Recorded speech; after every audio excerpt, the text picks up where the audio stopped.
آپ اسے پوچھیں کہ سیرت کا 0 پوائنٹ کون سا ہے، سیرت کا سٹارٹنگ پوائنٹ کون سا ہے،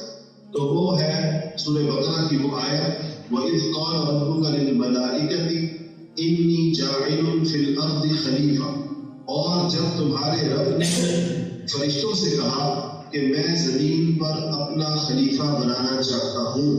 ظاہر بات ہے کہ وہ آدم علیہ السلام کے بارے میں تھا، اور آدم علیہ السلام جو ہے وہ نبی تھے، اور پھر حضور اکرم صلی اللہ علیہ وسلم خاتم الانبیاء بھی ہیں اور سید الانبیاء بھی ہیں۔ دو خصوصیتیں نبی کریم صلی اللہ علیہ وسلم کی ہیں جو ان کو تمام انبیاء کی جماعت کے اوپر امتیازی حیثیت عطا کرتی ہے۔ ایک یہ کہ آپ خاتم الانبیاء ہیں یعنی آخری نبی ہیں، اور دوسرا یہ کہ آپ سید الانبیاء ہیں یعنی نبیوں کے سردار ہیں۔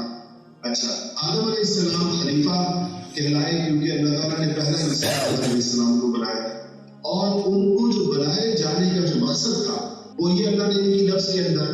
سمیٹ دیا کہ انی جاعل فی الارض خلیفہ، کہ میں زمین پر اس کو انسان کو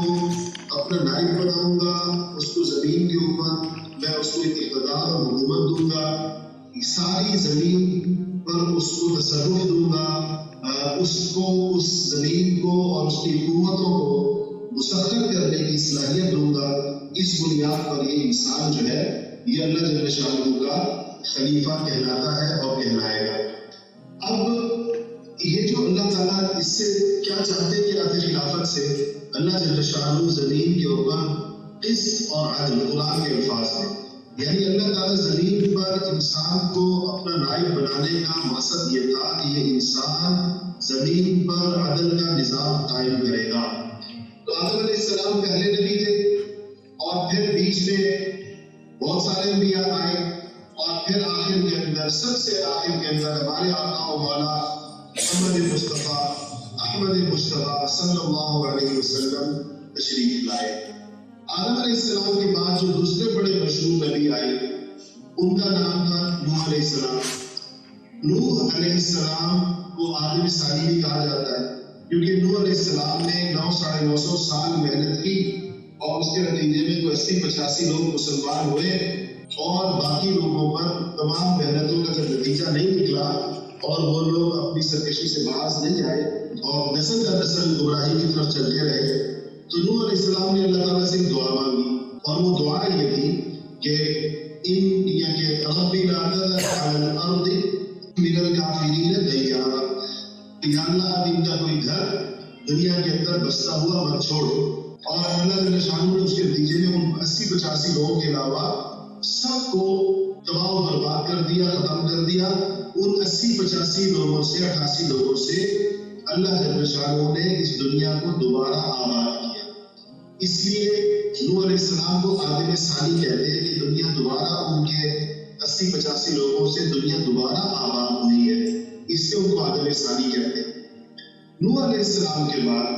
سلسلہ ہے نبیوں کا بے شمار انبیاء ہے، لیکن اس کو تیسرے نبی جس کا تعلق براہ راست ہمارے آقا و مولا محمد مصطفیٰ صلی اللہ علیہ وسلم کے ساتھ ہے، وہ ہے حضرت سیدنا ابراہیم علیہ السلام۔ ابراہیم علیہ السلام اللہ تعالیٰ کے بڑے ہی چنیدہ پیغمبروں میں سے ہیں۔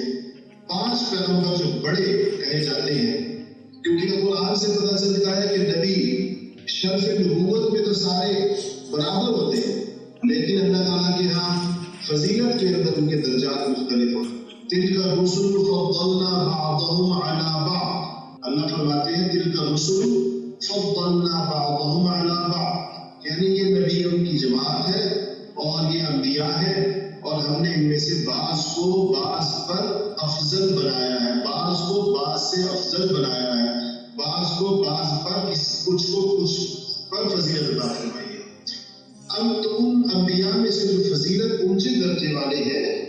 ان میں سے بہت بڑی شخصیت حضرت ابراہیم علیہ السلام کی ہے، اور ابراہیم علیہ السلام کی کچھ ایسی خصوصیات ہیں جس کی وجہ سے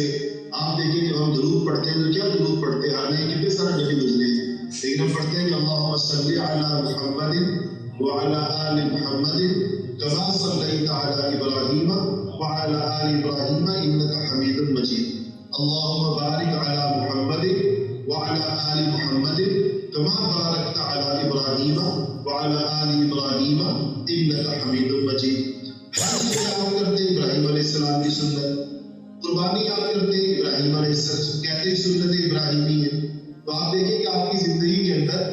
اگر کسی اور نبی کی سنتیں نظر آتی ہیں تو ابراہیم علیہ السلام ہے. آپ کو کی سنت موسلی یا سنت عیسوی یا سنت ہارونی یا سنت لوط علیہ السلام ایسی کوئی چیز آپ کو نظر نہیں آتی، یعنی سامنے نہیں آتی. یہ ابراہیم علیہ السلام کی کچھ خصوصیات ہیں. اور ابراہیم علیہ السلام نبی کریم محمد مصطفیٰ صلی اللہ علیہ وسلم کے دادا ہیں. بہت اوپر جا کر اسماعیل علیہ السلام کے واسطے سے اس ابراہیم علیہ السلام کے بارے میں اللہ پاک نے 2-3 باتیں اور بھی ارشاد فرمائی. ایک تو قرآن کے اندر کہا گیا ابراہیم النبی وفا، وہ ابراہیم جس نے اللہ تعالیٰ کے ساتھ اپنے ساری باتوں کو پورا کر لیا. ابراہیم کا ایک خصوصیت یہ ہے کہ اللہ کہہ رہے ہیں وفا کہتے ہیں کام پورا کرنے والے.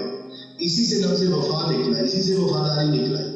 ابراہیم النبی وفا، وہ ابراہیم جس نے اللہ کے ساتھ اپنی باتوں کو، اپنے وعدوں کو، ہر چیز کو پورا کیا. اور دوسری بات جو اس ابراہیم علیہ السلام کہ ابراہیم کو اللہ پاک نے امت قرار دیا کہ وہ پوری کی پوری خود امت تھے. اور تیسری بات ابراہیم کی بتائی کہ ابراہیم نے اللہ کے ماننے والوں، اطاعت گزاروں کے لیے لفظ مسلمین، مسلمان لفظ پسند کیا. یعنی اسلام اور مسلمان کا لفظ جو ہے وہ ابراہیم علیہ السلام نے پسند کیا. تو یہ ابراہیم علیہ السلام کی خصوصیات ہے. اللہ جل شانہ نے اس سے پتہ چلتا ہے کہ ابراہیم علیہ السلام کو کتنے درجات عطا تھے.